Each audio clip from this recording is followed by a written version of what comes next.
All right, man. So I'm curious, what is the overall story about in this book? Because there's some interesting symbolism I see in that Joe Ball art, especially with the as above, so below thing going on there. So dive into this because I feel like this is kind of in my wheelhouse for subject matter.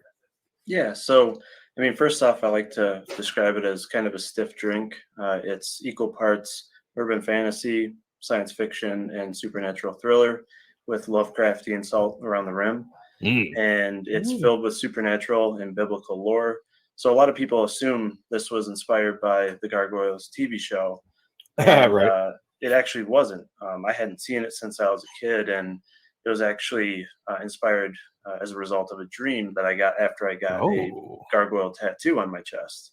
interesting. Nice. Yeah, so this has more of a biblical and celestial background than it does. There's no medieval, backstory. I actually wasn't that interested in that part of that storyline. So Yeah, do something this, unique. I like it.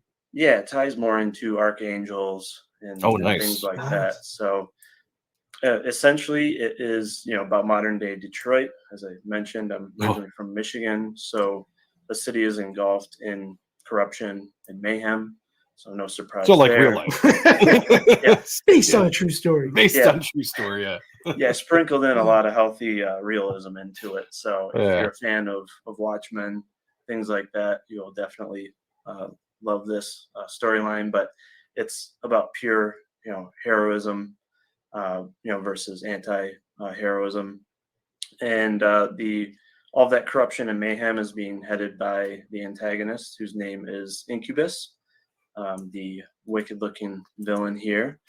And he has the ability to essentially enter the subconscious of any of his subjects as a result of unearthing a Nazi-era mind control serum.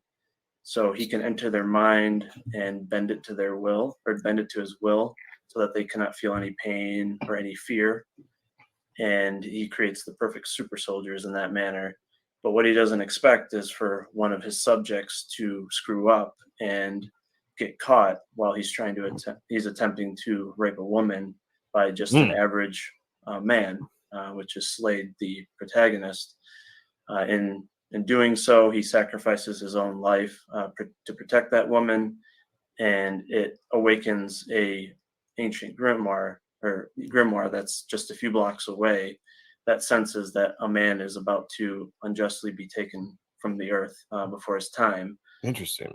And the keeper of that grimoire, an elderly priest, runs to the scene of the crime and performs the ancient ritual, which saves his life, but it also tethers him to that celestial mission within the grimoire, and it forces him to turn into a gargoyle every night at the strike of midnight.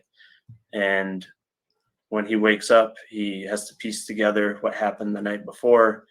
And as he realizes what happened, he is filled with a thirst for vengeance to find out who it was that attacked the woman and why. And it leads him down this path of discovering who's behind it all. And it gives him the ultimate purpose of saving the city and preventing others from suffering at the hand of Incubus. Dude, that sounds Facts. awesome, man. Yeah. Thank you. Yeah. Wow.